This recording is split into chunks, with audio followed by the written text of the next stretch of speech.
Good morning, everybody. Welcome back to Tiffany, who is on vacation a little bit for Memorial Day holiday. Sad note, though, today, Chicago Trib is now reporting that Maya Angelou died. The poet was 86 years old, and apparently it happened in North Carolina. So thinking about her today. Yeah, absolutely. Yeah. Well, our first guest today is an etiquette expert, so beware if you invite her over for dinner, people. Laura Kestner-Ricketts is here to help us get out of sticky situations. And we've got some good sticky situations. We do. Very awkward ones. Hi, Laura. Hello. Great now to have I know you. I don't have any dinner invitations.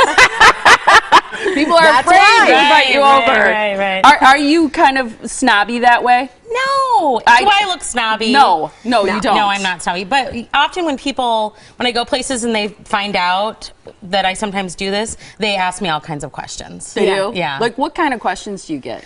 Well, the most recent one was about weddings. This was kind of funny. It was about weddings and a big wedding party, but they didn't want to invite children to their wedding. Yeah. So how do you maneuver around that? So that was interesting. That's tricky, right? Is it okay to not invite children? It is okay. You have to make it very clear on the invitation. But then you can't be expected then that everyone's going to come.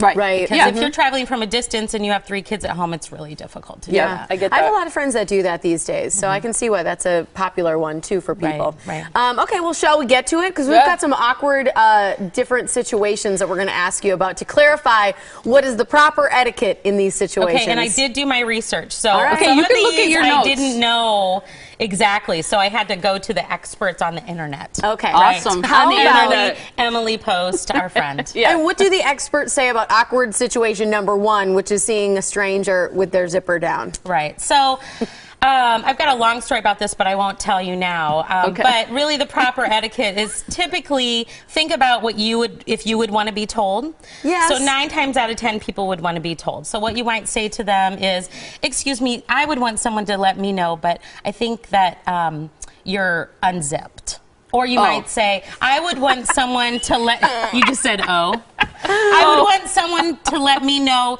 if I'm unzipped or if I have something in my teeth.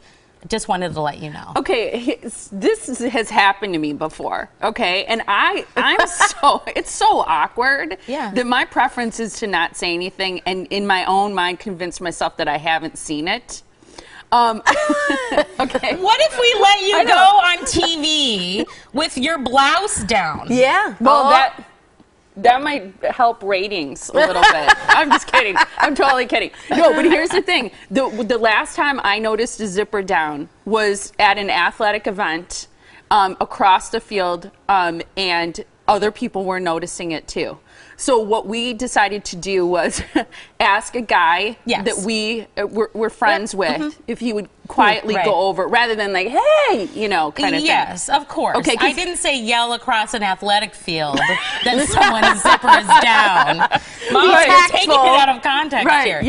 Yeah, it's a good idea. And I what I probably would guess, and you would too, is that a man would prefer to hear it from another man. Right. So and you would say you're unzipped rather than kind of making like a cute phrase about you could like say your barn that door. Yeah, would you say that? I'd probably say your barn door's open.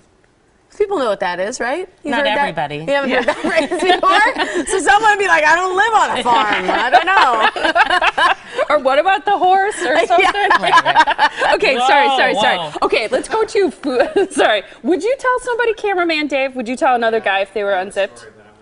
Okay, he has Apparently a story. everyone has a story. What about if somebody has something in their teeth? I always tell people. I think that's one of those things. I think as a friend, or not even a friend, just a stranger, just a common courtesy, you got to tell someone. Well, we would say there are probably 2 different situations in this case. So let's say you're having a business dinner with someone, or you're on an interview, and you're the minion, we'll say. What you probably will do is just ignore it. That makes sense. Yeah. Really? Because you don't want to put the other person, throw them off their game.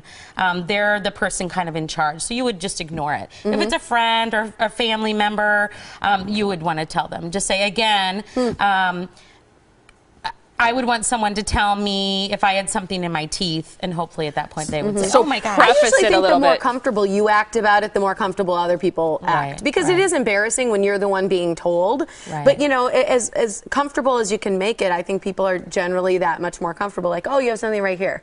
You know, and then they'll be like, oh, here, other well, side. you're really good about that. You've told me stuff like that before. Yeah. And it's never offensive to me because you're so, you're so open just make it about casual. Yeah, you make it casual. Moving on, because we got some great situations. This is an embarrassing situation. You run into someone who has called you several times and you have not returned their calls or maybe their texts. So the research I did on this was all about how you're a bad friend for doing that, which was fascinating to me. Okay. So a couple things. One, if you want to maintain a relationship and have a friendship with that person, then you want to acknowledge it. So you might say, Tiffany, I'm so glad I ran into you. I've been meaning to return your phone calls. Call it out. Do you have a couple minutes where we could catch up right now? Okay. And you want to make it all about them. Do you make excuses about why you didn't return the really calls or don't. texts? I mean, everyone says, I'm so busy. Yeah, busy is a word I'm trying to take out of my vocabulary. And then you see, if they're on social media, they're posting on Facebook. You see you can see what other people are doing with their time. Yeah. And then they tell you you're busy. They're busy. All that does is tell you that I'm less of a priority than the cat video on Facebook. Yeah. Oh, it's cat video. Cat videos are very important. Yeah. That's but good. they're Call it not out. more important than your friendships, are they? Just depends on the day. Okay, Have you seen Maru? let's get to uncomfortable questions, because one of these are the things that have actually happened to us. Yes. Okay, first of all, a friend, you can refer to your notes. We'll have to do these quickly, A friend right? asks if an outfit looks okay, and it doesn't at all. It's a friend. Right. So it depends on how close a friend. I mean, I use this example in the Myers-Briggs personality. So if you're a feeler like me, I'm going to tell you what you want to hear. You look great, da da da da da. If you're more of a thinker, you might say, you know what, these are the things that look good. So what you want to do to be objective is point out what looks good on them, but then you might say, you know what, your cute white shirt with those jeans, I love that outfit on you. So make it more positive. That tonight, right? Okay. Or you know what, that fabric kind of looks funny, or it hides your curvy figure, things like that. That you want to point And I think, out. don't you think, as a rule of thumb, if someone's already out and asks you, Yes. don't say anything negative, because they're not going to go home and change. Then they're just going to be uncomfortable, or you're going to make someone feel bad. Right, and you don't have to lie, but point out the positive things. Okay. Fair. The next one, if someone asks you if you're pregnant. I had a woman in the Walmart parking lot the other day ask me if I was pregnant. She also asked me for a shisha. I don't know what that was. But Okay, that's a whole nother story. Wow. She's not pregnant. I'm Someone not. And asked her that. I said, nope. She goes, oh, well, I like your shirt. Okay, how do you handle that? Someone asks you if you're pregnant. There are a lot of really snarky answers for this. There's two. One is, you know what, that's a really personal question, and then just move on. So but then you're not denying it, so that depends on how you are. Yeah, that's a little weird. Because some people might be pregnant and not want people to know. True. Right? Or they might not know themselves. Right. Or they're not announcing it yet. Yeah. But as an overweight person or a person who's of a certain age that has a bigger belly, you might say, I'm not, it's just belly fat. And that's really what all of the experts said, to point out it. Point that out. Is it because I'm not it makes pregnant, them it's just mad? belly fat. Or it makes I'm them not feel pregnant, bad? I love pizza.